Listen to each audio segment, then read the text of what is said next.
Hello guys, welcome back to my channel. So ayan guys, galing kami sa simbahan.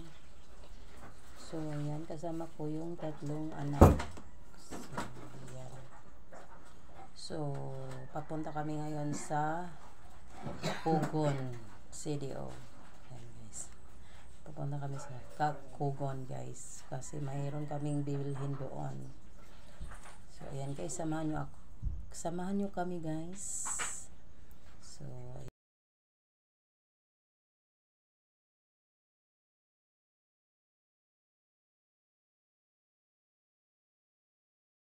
guys, andito na kami. Ayan. So dito kami, ito yung sinasabi ko sa inyo kanina guys, na mayroon akong bilhin dito. So ayan, mga Christmas decor. Kasi malapit na yung Pasko na hindi pa kami naka-decoration sa bahay namin. So ayan, kahit walang pera, basta ayan guys, bumili tayo kahit konti para naman mayroon tayong decoration sa bahay. Kasi malapit na ang Pasko. So ayan, ang dami dito guys. So ayan, oh, tingnan nyo, ang dami. So ayan, so tingin-tingin muna kami guys.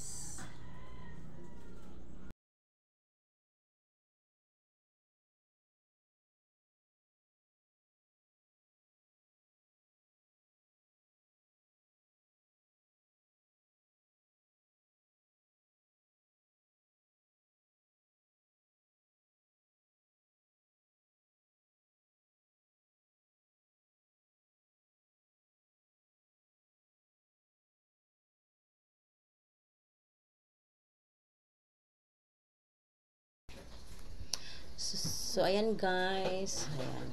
So ito yung binila namin guys. Nakabili ako dito ka isa. At saka bumili din. So ayan. So dito tayo.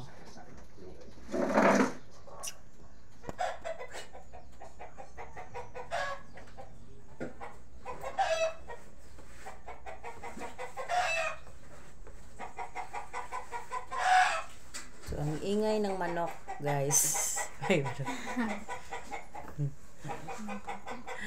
nag-voice over ako kasi maingay. So maingay din kasi yung manok.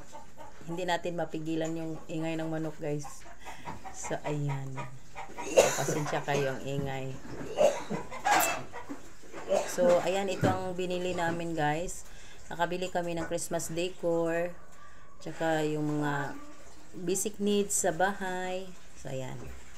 So ito ayan guys. So pagkatapos guys, nagutom kami. So kumain na kami guys. Nagluto lang kami ng pansit canton. So ito yung ulam namin. Kasi ano guys, yung oras is 12:30 ng hapon.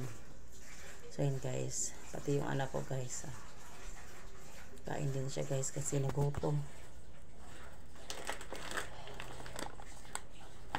Nagutom siya. So kain-kain tayo.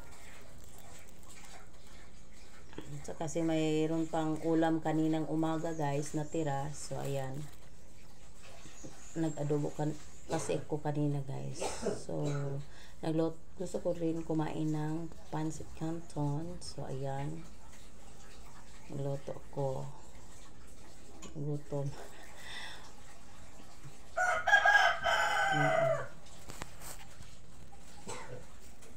Gutom pag may mag pasyal.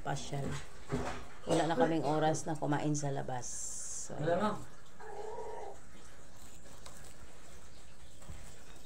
So ayan. So ayan, ito na guys. Hindi na namin pinakita guys na kami ng decoration. So ito na, ready made. So ayan guys.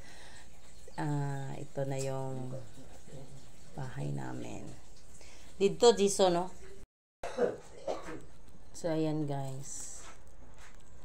Dito. So ayan. So yung mga kortina ko guys, Paskong Pasko na. So ayan. So ang ganda niya. So ayan. Kape tayo guys. So ayan. Kape tayo. ito. May gulay ako. Mamaya na yan. So, ayan guys. So, may post ako. So, ito yung bahay namin guys sa kusina. Yung asawa ko nagtrabaho, naglagay ng tiles. So, ayan. Iba ang kulay.